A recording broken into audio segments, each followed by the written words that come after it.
Allahumma inni as'aluka ilman nafi'a wa rizqan thayyiban wa amalan mutaqabbala. Ya Allah, hamba memohon kepadamu agar engkau menganugerahkan ilmu yang bermanfaat, rizki yang halal dan baik, kemudian penerimaan amalan yang diterima. Jadi saya sering ingatkan bahwa selevel Nabi Muhammad SAW saja yang sesungguhnya sudah dijamin dengan surga, dijaga dari maksiat, madmunun bil jannah, ma'sumun minal maksiyah, membuktikan syukurnya kepada Allah Subhanahu wa taala dengan meningkatkan ibadahnya, dan yang luar biasa masih berdoa kepada Allah dengan begitu tawadhu'nya, ya Allah mohon terima amalan saya.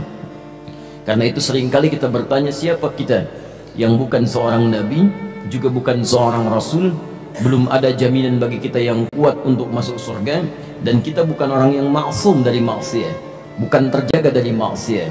Maka kita harus lebih serius dibandingkan dengan orang-orang terdahulu dalam mendekat kepada Allah Subhanahu wa taala. Ini waktunya begitu singkat, persaingannya sekarang sangat ketat, dan diingatkan kita dalam surah tadi yang dibacakan oleh imam kita, baik itu di akhir-akhir surah Al-Mudaththir ataupun diantarkan sampai dengan penutupnya surah Al-Qiyamah itu, singkatnya jangan terlampau banyak mainnya.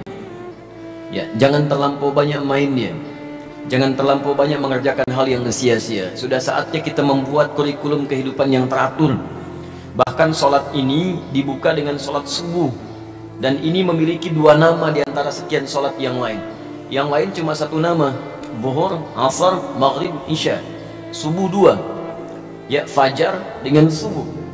Ingat, fajar dengan subuh. Fajar menunjukkan korelasi keimanan kita yang terpancar ketika mendengar panggilan untuk menunaikan sholat. Muncul pancaran dalam hati kita untuk merespon fajar. Ya, ada fajar, infajar, ada fujur, itu beda. Kalau fujur itu pancaran keburukan yang bersumber dari nafsu. Di nafsunya memberikan dorongan keburukan, pancarannya yang masuk ke mata, ke mulut, ke telinga, ke tangan, ke kaki, itu fujur rambatannya namanya. Kalau sudah jadi perbuatan disebut dengan su, jamaknya sayyiat. Dari mana dapat kata fujur? Di Quran surah 91 ayat 7 itu sampai dengan 10. Wa nafsin wa ma sawwaha fa'alhamaha fujuraha wa taqwaha. Dari mana pancarannya? Dari nafsu. Nafsu memancarkan nanti gelombang-gelombang keburukan, jadi mengeluarkan sesuatu yang tidak bagus.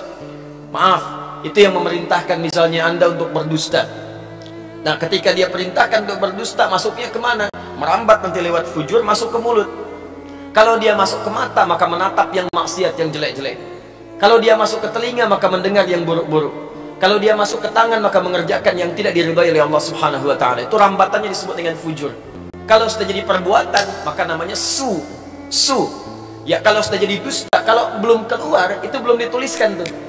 Tapi kalau sudah keluar, dituliskan jadi sebuah keburukan. Itu yang disebut di surah Yusuf, surah 12 ayat ke-53. Ya, wa ma ubarri'u nafsi innan nafsa la'ammaratun bisu. Dia memerintahkan ammarah untuk mengerjakan keburukan. Perintahnya merambat, rambatannya disebut dengan fujur. Kalau keluar jadi su, jamaknya disebut dengan sayyiat. Nah, kalau lantas kemudian terjadi perbuatan buruk itu, maka diminta oleh Allah untuk segera tarik kembali dengan bertobat. Itulah turunnya kemudian surah keempat An-Nisa ayat yang ke-17 sampai 18 itu.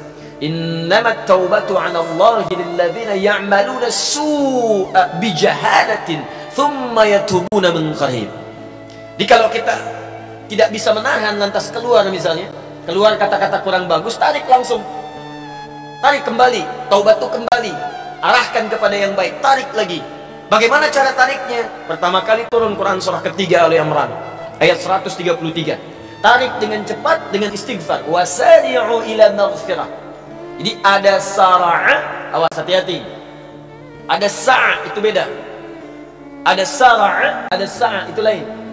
Kalau sara'a mengerjakan sesuatu dengan cepat, saking cepatnya nyaris tak usah banyak berpikir. Tapi kalau sa'a mengerjakan sesuatu dengan cepat, tapi dengan persiapan. Ada persiapan. Ya, memang cepat respon, tapi siap-siap dulu. Karena itu ketika Anda dipanggil untuk istighfar, nggak usah banyak mikir. Jangan-jangan kebanyakan mikir, maut datang lebih cepat dibandingkan dengan istighfar yang Anda kerjakan. Kalau punya dosa pagi ini, jangan tunggu malam untuk tobat. Antum tunggu malam untuk tobat, tiba-tiba maghrib wafat. Tapi ketika Anda mengerjakan Jumat, kalimatnya bukan sara'a, tapi menggunakan kata sa'. Buka Quran surah ke-62 itu, ayat yang ke-9, paling kiri sebelah atas.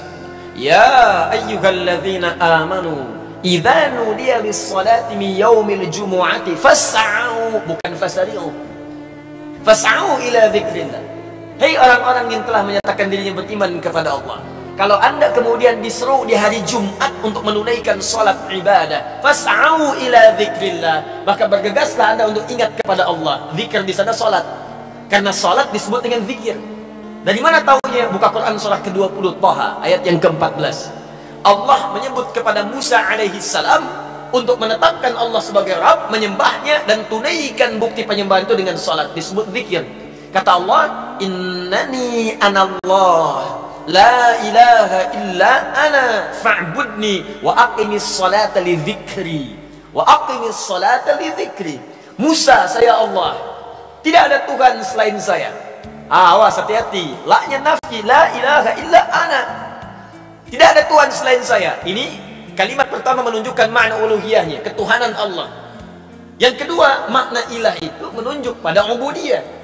Ya fa'budni. Jadi kalau Anda sudah mengatakan Allah Tuhan saya, maka Anda pun berkomitmen untuk menyembahnya.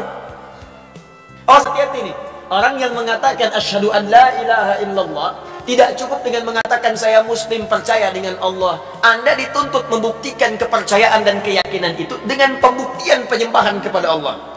Makanya ketika Allah mengatakan kepada Musa, saya Tuhan, kamu harus yakin saya Allah, tapi tidak cukup meyakini saya sebagai Allah. Fa'budni, buktikan keyakinanmu dengan menyembah saya. Bagaimana caranya? Wa aqimis shalah. Pertama, ibadah yang paling pokok, tunaikan salat. Jadi kalau ada orang bersyahadat, mengaku muslim, tapi tidak mau salat, ini menunjukkan ada masalah dalam syahadatnya. Karena nama Allah tidak sekedar menunjuk pada aspek ketuhanannya, tapi juga ubudiyah, pembuktian penyembahan kepada Allah Subhanahu wa taala. Wa aqimis salata lidzikri, tunaikan salat sebagai zikir kepada saya. Di surah Quran surah Al-Jumu'ah disebut kita fas'au ila dzikrillah. Kalau sudah tiba hari Jumat, cepat-cepat siapkan diri untuk menunaikan salat Jumat sebagai zikir kita kepada Allah. Kalimatnya bukan menggunakan kata wasari'u atau fasari'u, tapi kalimatnya menggunakan fas'au. Bersegera di sana, siap-siap, mandi dulu, siapkan wewangian. Jadi kalau waktu Jumatnya misal 11.58, ya antum siap-siap dari jam 11, siap-siap dari setengah 11, bahkan malamnya siapkan di pakaian untuk Jumat. Ini wewangiannya. Saya mau Jumatan di masjid mana? Jarak dari kantor rumah saya ini ke masjid sekian. Jam berapa saya berangkat? Tiba untuk mengejar saf yang pertama. Keberkahannya banyak. Ada rizki, ada terkabulnya doa, ada macam-macam, ada ketenangan, ada pengabulan segala hal yang dimintakan, ada semuanya. Makanya saking pentingnya dan manfaatnya Jumat itu diminta antum bersegera. Bukankah kalau ada pengumuman mengatakan kepada Anda, di Masjid Al-Azhar besok ini akan ada pembagian bonus untuk setiap yang datang ngambil saf pertama, masing-masing mendapatkan 10 juta. Kalau jamnya ditetapkan 11.58, pembagian jam 12 ya, untuk saf pertama aja 50 orang pertama. Saya tanya, antum datang jam berapa? 98. Nggak akan kebagian, nginep antum di masjid. Kenapa? Karena antum tahu banyak hal yang didapatkan. Nah, ini kebanyakan orang Jumatan itu tidak mempelajari dulu apa keutamaan Jumat. Karena dia tidak mempelajarinya, maka dorongan motivasinya itu agak kurang untuk datang dan mengejar keutamaannya. Itu persoalannya. Padahal Jumat itu nanti diiringi dengan kalimat-kalimat yang indah. Ada kalimat tentang rizki. Awas. Wallahu khairur raziqin di ayat ke-11-nya. Ada kalimat nanti penyandingan dengan munculnya banyak relasi. Ayat ke-10-nya. Ada banyak hal yang mungkin kita bahas di lain kesempatan. Tapi saya ingin tunjukkan apa yang dibacakan oleh imam tadi. Jangan banyak kita kemudian hidup mengisi kehidupan di muka bumi ini dengan mengerjakan hal yang sia-sia. Mulai sekarang petakan kehidupan dengan lebih baik. Anda mesti tahu apa yang mau dikerjakan di hari ini. Sholat kita disebut dengan subuh, pancaran kebaikannya disebut dengan fajar, waktunya disebut dengan subuh dari kata asbah. Asbah itu sesuatu yang sudah siap dengan rencana.